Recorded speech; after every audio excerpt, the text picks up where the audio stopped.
चलो मित्रों, दरेक मित्रों ने गुड मॉर्निंग। मित्रों, આપણે સ્વાધ્યાયમાં શરૂઆતના બે દાખલા ગણ્યા હતા અને હવે ત્રીજા નંબરના દાખલા શરૂઆત કરીએ।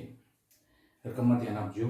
Page number 243 243। આકૃતિ 9.12 માં દ્રવ્ય A અને B માટે પ્રતિબળ વિરુદ્ધ વિકૃતિ આલેખ દર્શાવેલ છે। તમને બે આકૃતિઓ આપેલી છે આલેખના સંદર્ભમાં। શું કહે છે? હવે આલેખ સમાન માપક્રમ પર દોરેલ છે તો નંબર A, કયા દ્રવ્યનો યંગ મોડ્યુલસ મોટો હશે? B, બેમાંથી કયું દ્રવ્ય વધુ મજબૂત હશે? મિત્રો, આપણે અહીંયા આલેખ ઉપરથી જ કહેવાનું છે। પહેલા તો યંગ મોડ્યુલસની વાત કરી છે એટલે આપણા માટે અહીંયા પ્રધાન વિકૃતિ અને પ્રધાન પ્રતિબળના મૂલ્યો આપેલા છે એમ કહેવાય। બંને આલેખની શરૂઆત અહીંયા ઉગમ બિંદુથી થાય છે। આપણે જાણીએ છીએ સિગ્મા એલ ચલે છે EL, સિગ્મા એલ ચલે છે EL। ચલો, સિગ્મા એલ બરાબર YEL, YEL। ચલો, y ને સૂત્રનો કરતા બનાવીએ। y બરાબર શું થશે? EL ભાગાકારમાં આવી જશે, સિગ્મા એલ ભાગ્યા EL। આનો મતલબ શું? પ્રતિબળ ભાગ્યા વિકૃતિ, જે આલેખનો ઢાળ દર્શાવે છે। જો આપણે ગઈ વખતે આપણે દાખલામાં જોઈ ગયા કે પ્રતિબળ વિરુદ્ધ વિકૃતિનો આલેખ હોય તો એ વખતે આપણને એનો ઢાળ શોધીએ તો આપણને કઈ રાશિ આપે છે? યંગ મોડ્યુલસ નામની રાશિ આપે છે। તો મિત્રો, અહીંયા ઢાળ જેનો મોટો એનો યંગ મોડ્યુલસ મોટો। આકૃતિ પરથી જુઓ, આપણને દ્રવ્ય A માટેનો આપણે ઢાળ દ્રવ્ય B કરતા વધુ છે, એટલે આકૃતિ પરથી દ્રવ્ય A ના આલેખનો ઢાળ એ દ્રવ્ય B ના આલેખના ઢાળ કરતો વધુ છે। પરિણામે દ્રવ્ય A નો યંગ મોડ્યુલસ, એટલે જે ઢાળ થશે એ જ આપણા માટે યંગ મોડ્યુલસ નામની રાશિ આપશે। તો યંગ મોડ્યુલસ મોટો બને। આ આપણી વાત થઈ A ની। હવે એ જ વાત કરે છે B, કે આ બંને દ્રવ્યમાંથી કયું દ્રવ્ય વધુ મજબૂત કહેવાય? મિત્રો, જે દ્રવ્યનો યંગ મોડ્યુલસ વધુ, જે દ્રવ્યનો યંગ મોડ્યુલસ વધુ, તે દ્રવ્ય વધુ મજબૂત ગણાય। પરિણામે દ્રવ્ય A વધુ મજબૂત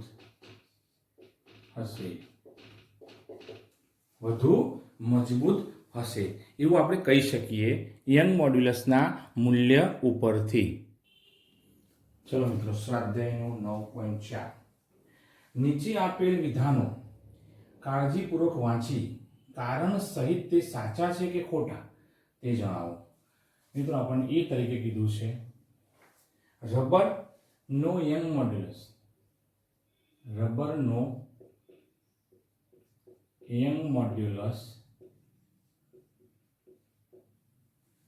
સ્ટીલ કરતા મોટો હોય છે।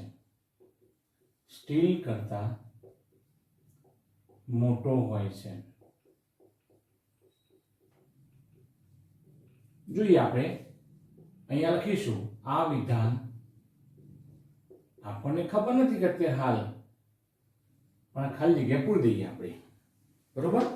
ચલો, ખાલી જગ્યા આપણે મૂકવું છે, આ માટે આપણે થોડીક અહીંયા આપણી જે સમજણ છે એનો ઉપયોગ કરીએ। સિગ્મા એલ યંગ મોડ્યુલસ એ હોવાથી લંબાઈની વિકૃતિ આવે બરાબર YEL. હમણાં જોઈએ આપણે તો y બરાબર સિગ્મા એલ ભાગ્યા EL.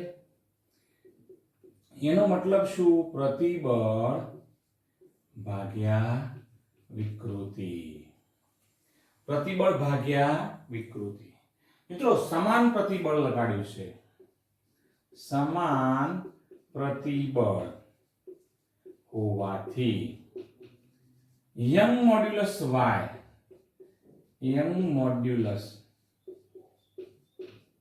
y હવે આવું થઈ ગયું. y અચળ થઈ ગયું, બંને માટે સમાન છે, ચલે છે. 1 upon શું કહેશું આપણે? વિકૃતિ.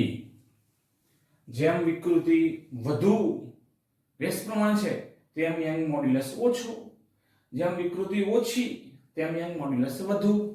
હવે આપણે કહીએ રબર માટે, રબરમાં સ્ટીલ કરતા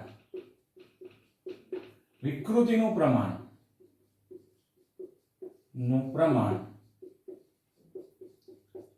વધુ છે.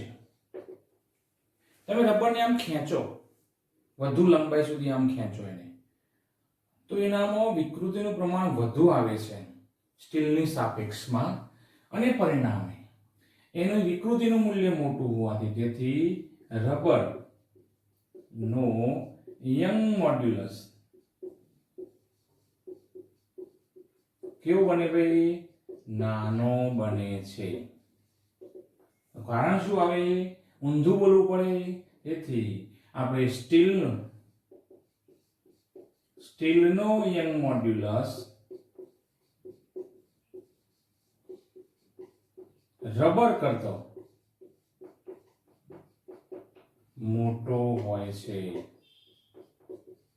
રબર કરતો સ્ટીલ વધુ મજબૂત ગણાય. માટે આ તો ઊંધું આપણને સ્ટેટમેન્ટ આપ્યું છે. જ્યારે આવે છે સ્ટીલનો યંગ મોડ્યુલસ તો આ વિધાન કેવું થાય મિત્રો? ખોટું છે. આ વિધાન ખોટું છે. જોઈ લો, યંગ મોડ્યુલસ જો તમારે મોટો મેળવવો હોય તો વિકૃતિનું પ્રમાણ ઓછું રાખવું પડે, અને વિકૃતિ જેમાં ઓછી એનું આપણે યંગ મોડ્યુલસ મજબૂતાઈ વધુ જોવા મળે છે. ચલો બીજું જોઈએ. ગૂંચળાનું ખેંચાણ એટલે કે લંબાઈમાં વધારો તેના આકાર મોડ્યુલસ પરથી નક્કી થાય છે. ગૂંચળું મિત્રો એક જાતની સ્પ્રિંગ, બરોબર? તમે અહીંયા બળ લગાડો, ખેંચાણ બળ છે, ખેંચાણ. અહીંયા બળ લગાડો, ખેંચાણ બળ. પરિણામે અહીંયા લંબાઈમાં શું થશે? વધારો થશે. એ લંબાઈનો વધારો એ અહીંયા તમે જુઓ, આનો આકાર કેવો છે? સર્પિલ આકાર. એટલે સર્પિલ આકારમાં પણ તમે જુઓ વધારો, અલગ રીતે એનો ફેરફાર જોવા મળશે. અને સર્પિલ આકાર આપણને કઈ વિકૃતિ આપે છે? આકાર વિકૃતિ આપે છે. આકાર વિકૃતિ આપે. પદાર્થ શું કરશે? આ વિકૃતિ ઓછી થાય, ફેરફાર ઘટે, મૂળ સ્થિતિમાં આવે એવું પોતાનું પ્રતિબળ વાપરે છે, અને એમાં રહેલો સ્થિતિસ્થાપક અંક એટલે આપણા માટે અહીંયા યંગ મોડ્યુલસ એટલે સ્થિતિસ્થાપક અંકને આપણે કહીએ સીધું કોની સાથે સંબંધ છે? આકાર વિકૃતિ સાથે. પરિણામે આપેલ વિધાન કેવું થાય? સાચું છે. કારણ કે યંગ મોડ્યુલસનું આપણે સૂત્ર મૂકીએ તો યંગ મોડ્યુલસ એ કેમ ઉદ્ભવ્યો ભાઈ?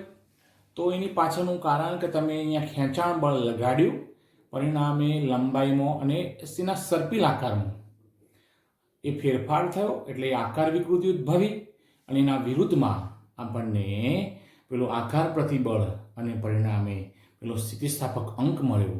અને જે અંક જે છે એ અહીંયા આકાર વિકૃતિના સમપ્રમાણમાં આપણને કેમ અહીંયા એના ઉપર આધાર રાખે, સમપ્રમાણ કે એ પણ એના પર આધાર રાખીએ છે એવું આપણે કહી શકીએ.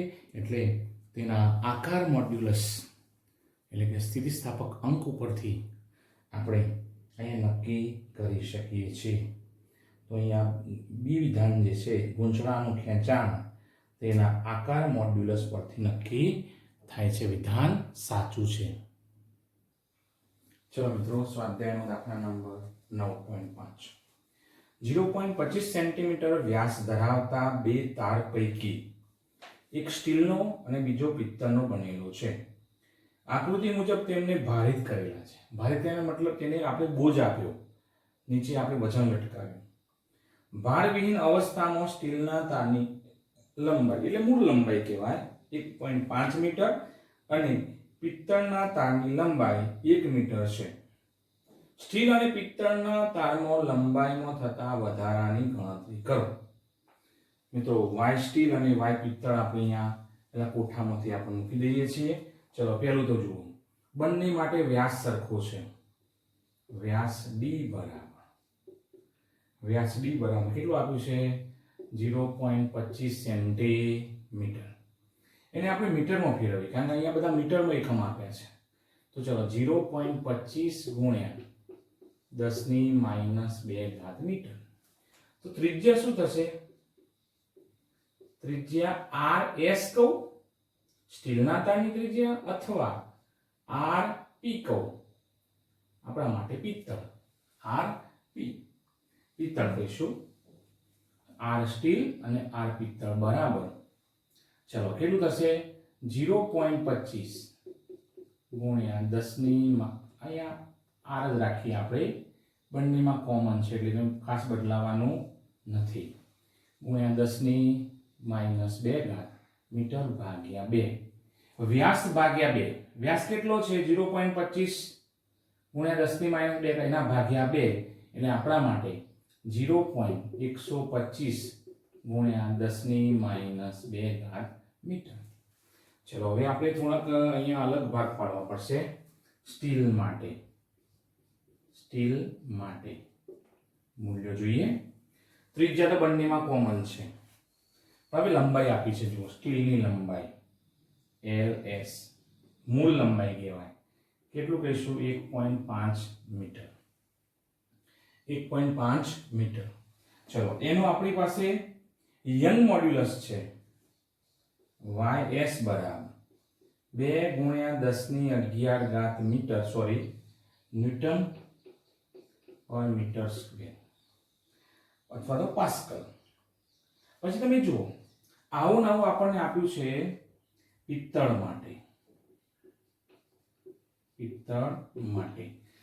માટે જુઓ મિત્રો, તો પિત્તળ માટે આપણે શું કહે છે? એની લંબાઈ જે છે એ લંબાઈ એ આપણા માટે અહીંયા 1 મીટર છે.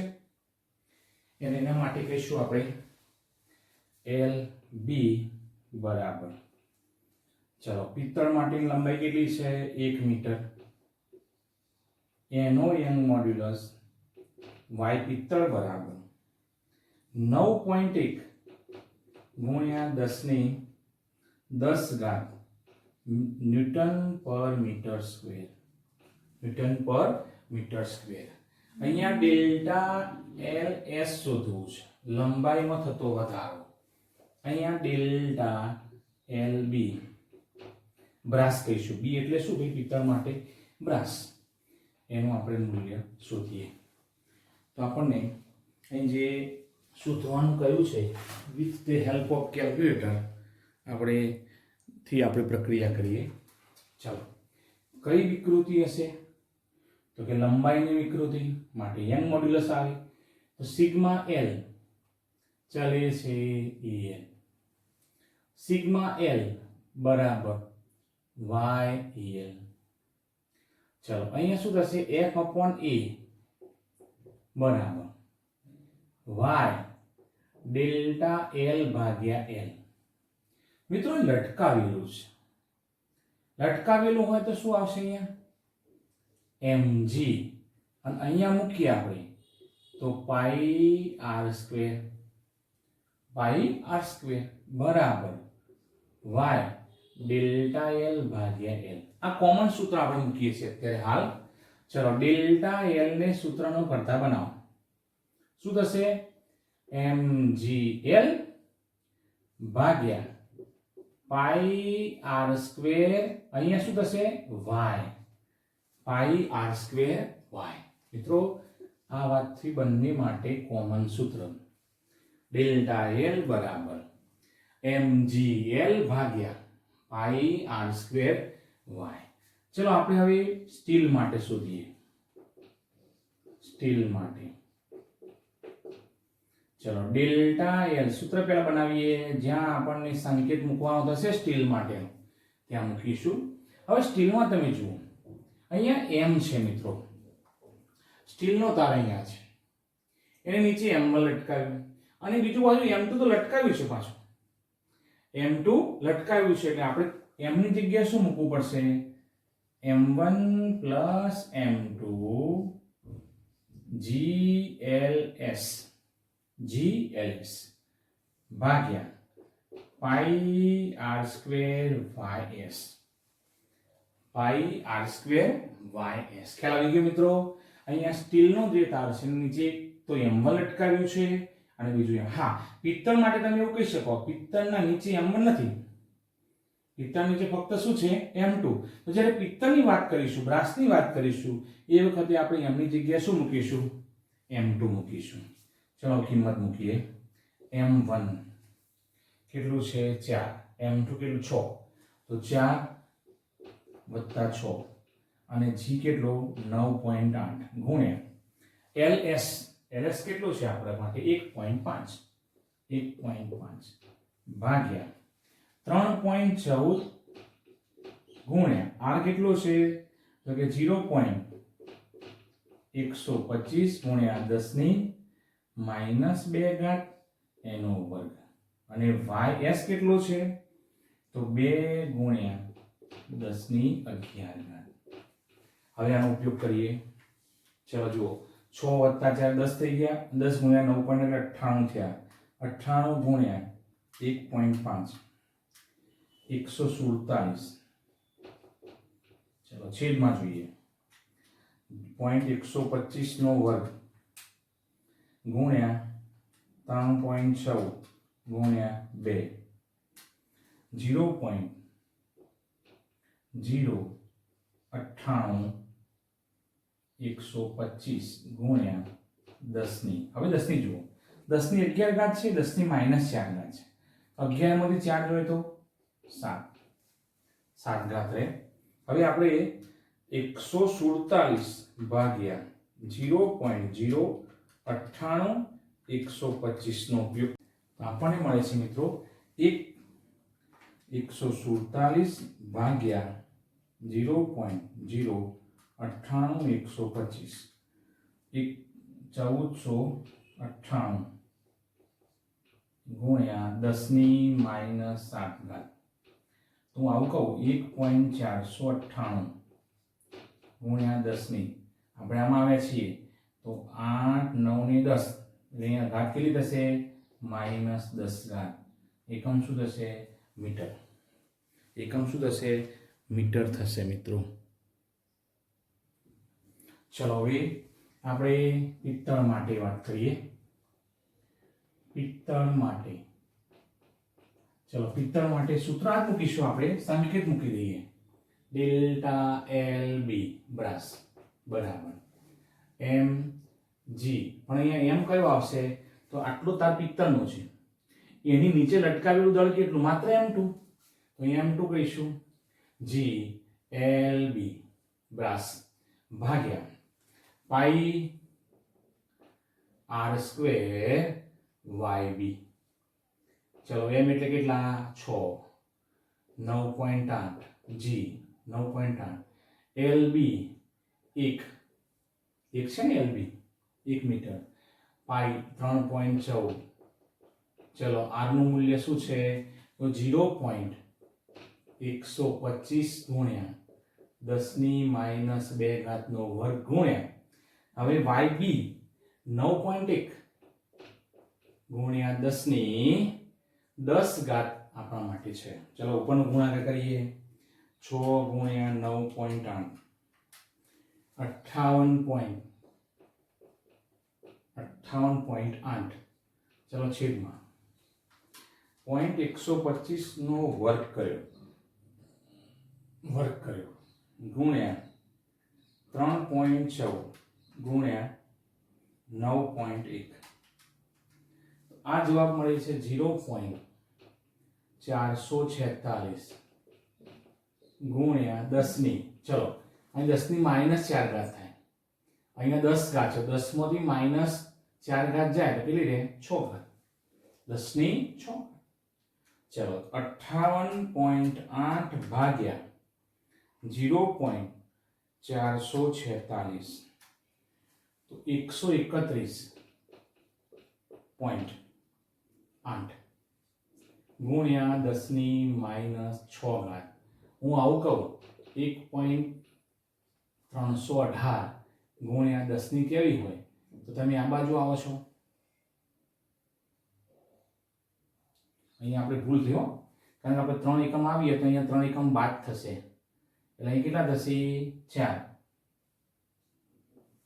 અહીંયા કેટલા થશે 2 એકમ આવી છે તો 10 ની -4 ઘાત મીટર ડેલ્ટા LB તો આ બ્રાસમાં ફેરફાર અને અહીંયા આપણા માટે સ્ટીલમાં ફેરફાર જોઈ લઈએ 3 એકમ આ બાજુ આવે એટલે અહીંયા +3 થશે એટલે -4 મીટર આપણને જોવા મળે છે મિત્રો તો આ થયું આપણા માટે દાખલા નંબર 9.5 જોઈ લો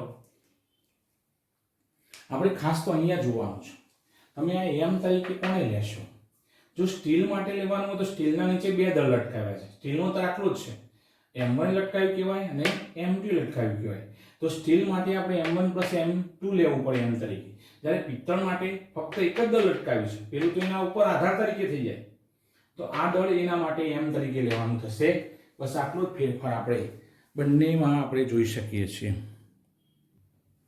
ચલો મિત્રો 9.6 જુઓ એલ્યુમિનિયમના સમઘનની કિનારી 10 સેન્ટીમીટર લાંબી છે એક સમઘન આપ્યો છે જેની આપણે બાજુ જે છે દરેક બાજુ સમાન હોવાથી બાજુનું માપ આપણને 10 સેન્ટીમીટર આપ્યું છે આ ઘનની એક સપાટી શિરોલંબ દિવાલ સાથે જડિત કરેલ છે એટલે એ બાજુ જે છે એ આપણે જોઈન્ટ કરી દેવાની એનામાં આપણે કોઈ ફેરફાર જોતા નથી તેની વિરુદ્ધ તરફની સપાટીએ 100 કિલોગ્રામ દળ જોડવામાં આવે છે એલ્યુમિનિયમનો આકાર મોડ્યુલસ 25 ગીગાપાસ્કલ હોય તો આ સપાટીનું શિરોલંબ દિશામાં વિસ્થાપન કેટલું થશે મિત્રો એલ્યુમિનિયમ આપણને આપ્યું છે તો એલ્યુમિનિયમના સમઘન માટે ચલો આપણે શું કીધું પેલા લંબાઈ આપી છે L બરાબર કેટલી આપી છે 10 સેન્ટીમીટર ચલો એને મીટરમાં ફેરવો 100 વડે ભાગવાનું એટલે 0.1 મીટર પછી આપણને દળ આપ્યું છે m બરાબર લટકાવેલ દળ 100 કિલોગ્રામ પછીનો આકાર મોડ્યુલસ જેને તમે યાદ કરો કેપિટલ G પણ કહેતા હતા અને ઈટા પણ કહેતા હતા જેને આપણે 25 ગીગાપાસ્કલ ચલો એને પાસ્કલમાં ફેરવો 1 ગીગા એટલે 10 ની 9 ઘાત ચેપ્ટર નંબર 2 આપણે ગીગાનો અર્થ સમજી ગયા અને 1 ગીગા એટલે 10 ની 9 ઘાત થશે પાસ્કલ કેપિટલ G બરાબર તો આ સપાટીનું શિરોલંબ દિશામાં વિસ્થાપન કેટલું હશે મિત્રો આપણે વિસ્થાપન શોધવાનું છે અને વિસ્થાપન જે છે એ શિરોલંબ દિશામાં શોધવાનું તો જુઓ તમને એ તો ખ્યાલ આવી ગયો કઈ વિકૃતિ હશે આપણા માટે આકાર વિકૃતિ સિગ્મા s ચલે છે es ચલો સિગ્મા s બરાબર કેપિટલ G es es એટલે આકાર વિકૃતિ હવે હું સિગ્મા s ને es ને સૂત્રનો કરતા બનાવું તો શું થશે સિગ્મા s ભાગ્યા g સિગ્મા s નો મતલબ શું થાય f/a ભાગ્યા g f એટલે mg ભાગ્યા ag એટલે પાઈ r સ્ક્વેર હવે ફાઇનલ આપણે વિકૃતિ શોધી કાઢીએ ચલો mg ભાગ્યા પાઈ અહીંયા આડછેદ નથી પણ સમઘન છે માટે સમઘનની બાજુનું જે બાજુ શોધવાની છે બાજુનું ક્ષેત્રફળ એટલે શું થશે કેપિટલ કાઢવું અહીંયા કેપિટલ L સ્ક્વેર G ચાલો કિંમત મૂકીએ m કેટલું છે 100 G 9.8 ભાગ્યા L 0.1 નો વર્ગ ગુણ્યા 25 ગુણ્યા 10 ઘાત ચાલો ઉપર તો ખ્યાલ આવી ગયો 980 100 ગુણ્યા 9.8 હવે આ કરીએ નીચે 25 0.1 નો વર્ગ એટલે 0.01 થશે 0.01 ગુણ્યા 25 એટલે આપણને 0.25 મળશે 0.25 ગુણ્યા 10 ઘાત 980 ભાગ્યા 0.25 કેટલો જવાબ મળે છે આપણને બરાબર 3920 આ બંનેનો ગુણોત્તર લઈએ 980 ભાગ્યા 0.25 કરીએ તો 3920 આવે 10 ઘાત નીચે પ્લસમાં છે તો ઉપર મૂકીએ તો માઇનસમાં થશે -9 ઘાત હવે આવું મૂકીએ 3.920 તો 10 ચલો 3 એકમ આ બાજુ આવે તો અહીંયા 3 એકમ પ્લસ થશે -9 પ્લસ 3 એટલે -6 ઘાત શું છે ભાઈ ES ની વિકૃતિ હોય નહીં લગભગ 4 આપણા માટે અહીંયા એટલું મૂલ્ય મળશે આ આકાર વિકૃતિ છે હવે મિત્રો રકમમાં પાછા જઈએ તો શું માંગે છે રકમમાં એમ કહે છે ભાઈ કે શિરોલંબ દિશામાં વિસ્થાપન કેટલું હશે શિરોલંબ દિશામાં લંબાઈમાં જોવાનું છે આપણે લંબાઈમાં કેટલો ફેરફાર થશે અહીંયા એના સંદર્ભમાં તો તમે જુઓ આકાર વિકૃતિ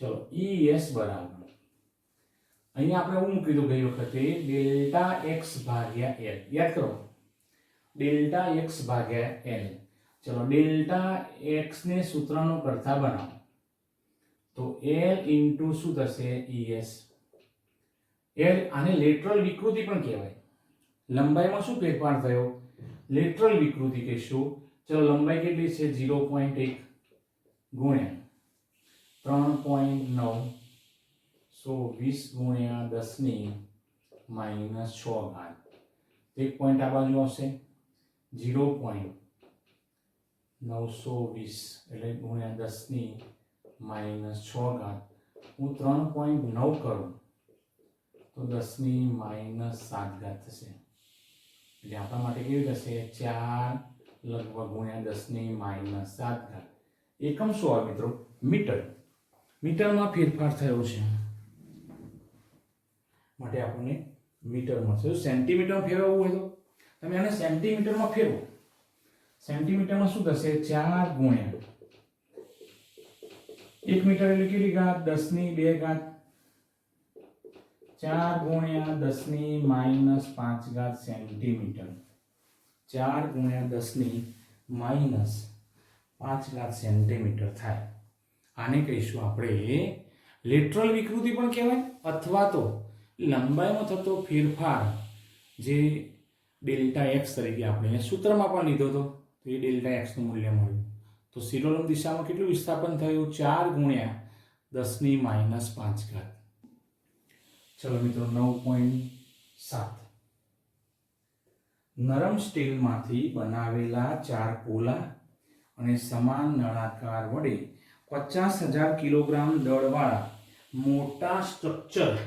મોટા સ્ટ્રક્ચરને આધાર આપવામાં આવ્યો છે મિત્રો દળ કેટલું લટકાવ્યું છે આપણા માટે તો દળ છે 50,000 તો આપણે જોડે વધતા જઈએ કેપિટલ M બરાબર 50,000 kg ઓકે પછી શું કહે છે દરેક નળાકારની અંદર અને બહારની ત્રિજ્યાઓ અનુક્રમે 30 સેન્ટીમીટર અને 60 સેન્ટીમીટર છે ભાર વહેંચણી સમાન રીતે થાય છે જે બોજ જે હશે mg એ દરેક જે પેલો પોલો અને સમાન નળાકાર ટાઈપનું જે સ્ટ્રક્ચર છે એમાં પણ સમાન રીતે થાય છે તો દરેક નળાકારમાં દાબીય વિકૃતિ મિત્રો દાબીય એટલે વાસ્તવમાં આપણા માટે પ્રતાન કહેવાય તો અહીંયા આપણે કહીશું, અહીંયા દરેક નળાકાર જે છે એની અંદરની બહારની કહીશું ત્રિજ્યા પહેલા નોંધી કાઢીએ. નળાકારની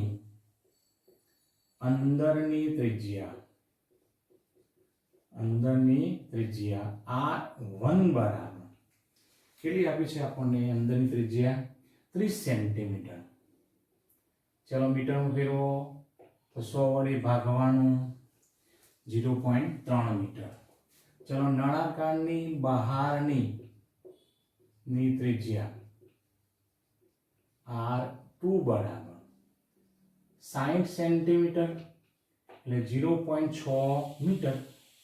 0.6 મીટર. મિત્રો આપણે ત્રિજ્યા છે તો ક્ષેત્રફળ કેટલું મળશે? જુઓ, કેપિટલ A બરાબર નળાકાર સ્વરૂપમાં છે. ધારો કે અમારા જે આ જે સ્ટીક છે એના એ ટાઈપનું ગણી કાઢો તો આડછેદનું ક્ષેત્રફળ શું થશે? પાઈ r² થાય. જો એક જ ત્રિજ્યા હોય તો આપણે r² મૂકીએ, પણ અહીંયા તો આપણી પાસે બે પ્રકારની ત્રિજ્યાઓ છે, અંદરની અને બહારની ત્રિજ્યાઓ. તો આપણે અહીંયા અંદરની બહારની ત્રિજ્યાનો ઉપયોગ કરીએ તો અહીંયા આ પ્રમાણે થશે. સૂત્ર શું થશે? પાઈ r² ની જગ્યાએ r2² માઇનસ r1² આપણે મૂકીએ. મિત્રો જોઈએ આપણે શું પદ મળે છે. 3.14. ચલો r2 0.6 વર્ગ માઇનસ 0.3 નો વર્ગ બરાબર 3.14. 0.6 નો વર્ગ 0.36 માઇનસ 0.9 સોરી 0.09 તો 0.36 ઓછા 0.09 આપણી પાસે 0.27 આવશે ગુણ્યા 3.14 કરો તો આપણને મળશે બરાબર 0.8478. પણ હવે શું આવશે મિત્રો? Metre square. હવે શું આવે? Metre square. રકમમાં પાછા આવી જઈએ આપણે. ચલો હવે શું કહે છે? હા, સમાન રીતે ભાર થાય છે તેમ ધારીને દરેક નળાકારમાં દાબીય વિકૃતિની ગણતરી કરો. તો સૂત્રમાં જતા રહીએ. હવે દાબીય વિકૃતિ આપણે દરેક થાંભલામાં, હું થાંભલો કહીશ, સ્ટ્રક્ચર છે, સમાન રીતે થાય છે. હવે આ જે સ્ટ્રક્ચર ઉપર જે બોજ આપ્યું છે તો દરેક ઉપર સમાન એટલે બધા ઉપર આપ્યું છે. આપણે કહીશું દરેક નળાકાર પર લાગુ પડતો બોજ અથવા તો જેને આપણે F કહીશું, F બરાબર mg. હવે mg એટલે કુલ બોજ કહીશું ભાગ્યા કેટલા થાંભલા છે? 4. તો અહીંયા F બરાબર mg ભાગ્યા 4. તો F શોધી કાઢીએ આપણે. F નું મૂલ્ય શોધી કાઢો. m એટલે કેટલા? 50,000. g એટલે 9.8 ભાગ્યા 4. ચલો 50,000 ગુણ્યા 9.8 ભાગ્યા 4 બરાબર 122,500 ન્યૂટન. આટલું બળ એ દરેક થાંભલા ઉપર સમાન રીતે આવે. પહેલા થાંભલા ઉપર પણ આટલું આવે, બીજા ઉપર પણ આટલું આવે, ત્રીજા ઉપર, દરેક થાંભલા કુલ શોધવું હોય તો 4 વડે ગુણવાનું. હવે આપણે દાબીય વિકૃતિ છે મિત્રો. દાબીય વિકૃતિ માટે આપણે કયું સૂત્ર લઈશું? તો કે સિગ્મા L ચલે છે E. આ દાબીય વિકૃતિ ગણવાની. ચલો સિગ્મા L બરાબર YEL.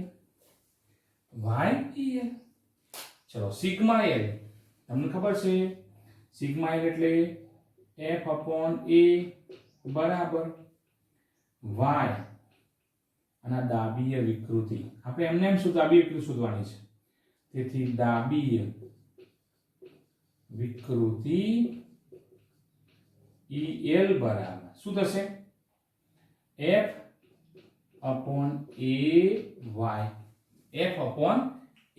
ચલો શોધી કાઢીએ આપણે. F અને AY ની કિંમતોનો ઉપયોગ કરીએ. EL બરાબર, ચલો F કેટલો છે? 1,22,500 ન્યૂટન છે F ની જગ્યાએ. ચલો એ કેટલો આવ્યો તો 0.8478 ગુણ્યા y. તો જુઓ y નું મૂલ્ય અહીં આપણે જે નળાકાર લીધો છે એ નળાકારનો y નો આપણે ઘટક મૂલ્ય લઈ લઈએ. એ સ્ટીલમાંથી બનાવ્યું છે મિત્રો. તો સ્ટીલનો તો આપણે ખબર છે, સ્ટીલનો શું થશે 2 ગુણ્યા 10⁻11. તો 2 ગુણ્યા 10⁻11 એ આપણને ys નું મૂલ્ય મળે, જે હમણાં જ આપણે ઉપયોગમાં લીધું. ચલો નીચેનો ગુણાકાર પહેલો કરીએ.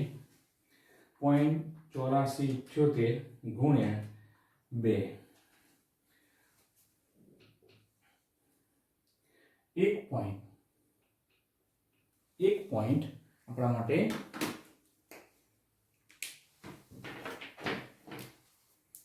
1.6956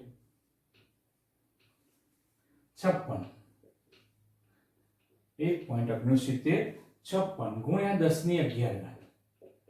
ચલો પેલું તો ઉપર એમના એમ 1,22,500 1,22,500 ભાગ્યા 1.6956 બરાબર 72,245.8 ગુણ્યા 10⁻11.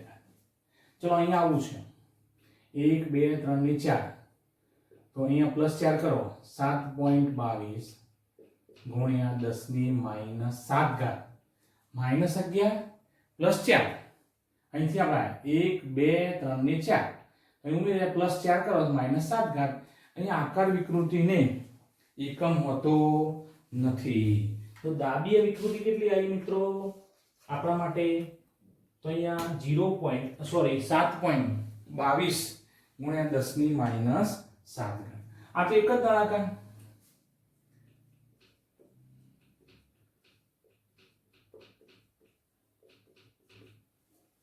તો કુલ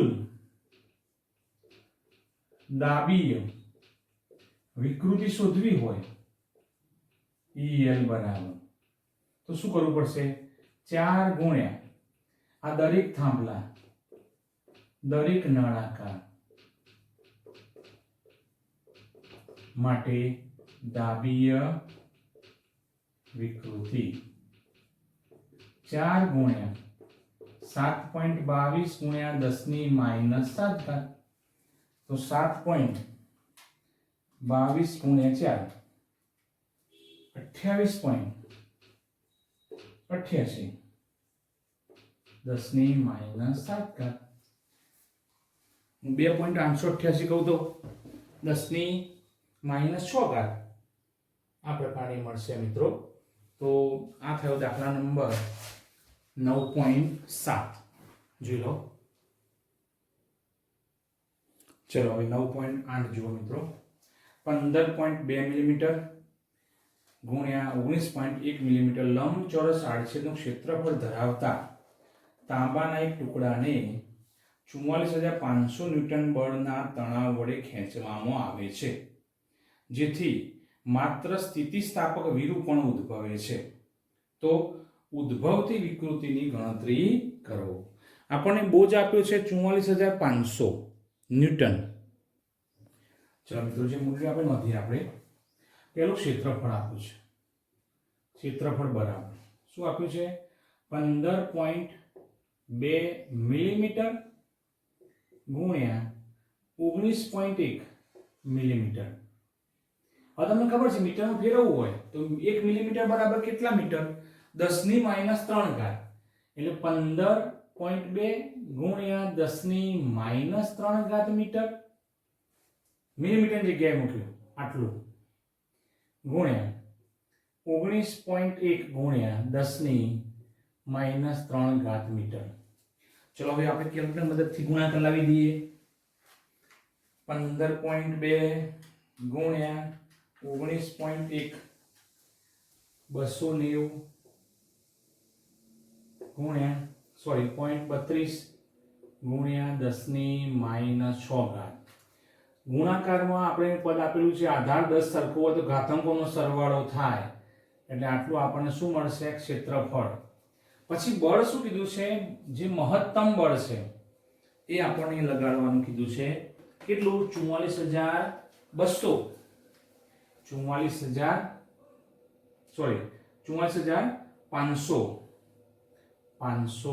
ન્યૂટન 44500 ન્યૂટન. અને તાંબુ કીધું તાંબાની યંગ મોડ્યુલસની કિંમત આપણી પાસે છે 1.2 વાય કોપર 1.2 આમ 1.1 પણ હોય છે 1.2 ગુણ્યા 1011 પાસ્કલ. તો આપણને કહ્યું છે તો ઉદ્ભવતી વિકૃતિ એટલે આપણા માટે તણાવ વિકૃતિ એટલે પ્રતાન વિકૃતિ તણાવ વિકૃતિ કહીશું વિકૃતિ EL શોધવું છે. ચલો આપણી પાસે સૂત્ર છે મિત્રો લંબાઈની વિકૃતિ આવી સિગ્મા L ચલે છે EL માટે સિગ્મા L બરાબર YEL. તો EL બરાબર શું થશે સિગ્મા L ભાગ્યા y સિગ્મા L ભાગ્યા y. ચલો સિગ્મા L એટલે F/A પ્રતિબળ છે ભાગ્યા y. સૂત્ર છેલ્લું શું આવ્યું F/A y. ચલો F ની કિંમત મૂકીએ 44500 ભાગ્યા A એ કેટલો આવ્યો 290.32 ગુણ્યા 10 ની -6 ઘાત y 1.2 ગુણ્યા 10 ની 11 ઘાત. ચલો ગુણોત્તર લઈએ પહેલા નીચેનો ગુણાકાર લઈ લઈએ 44500 તો એમને એમ મૂકીએ નીચેનો ગુણાકાર 290.32 ગુણ્યા 1.2 348.38 ગુણ્યા 10 ની જુઓ આ -6 ઘાત છે અને આ +11 ઘાત છે એટલે -6 + 11 એટલે 5 ઘાત આવે. ચલો હવે 44500 ભાગ્યા 348.38 કેટલો જવાબ આવે છે એમ મૂકીએ છીએ આપણે EL બરાબર 127.7 બરોબર. આ બંનેનો ગુણોત્તર ગુણ્યા 10 ની -5 ઘાત ઉપર નીચે જ ઉપર આવશે. હું 1.27 કરું તો કેટલા એકમ ખસ્યો આ બાજુ 2 એકમ તો અહીં 2 પ્લસ કરી દો તો -3 ઘાત એટલે જવાબ શું આવ્યો હું આને કહું 1.28 ગુણ્યા 10 ની -3 ઘાત. વિકૃતિની એકમ હોતો નથી એટલે આપણે અહીં એકમ દર્શાવ્યો નથી. તો વિકૃતિ કેટલી આવી તો કે 1.28 ગુણ્યા 10 ની -3 ઘાત.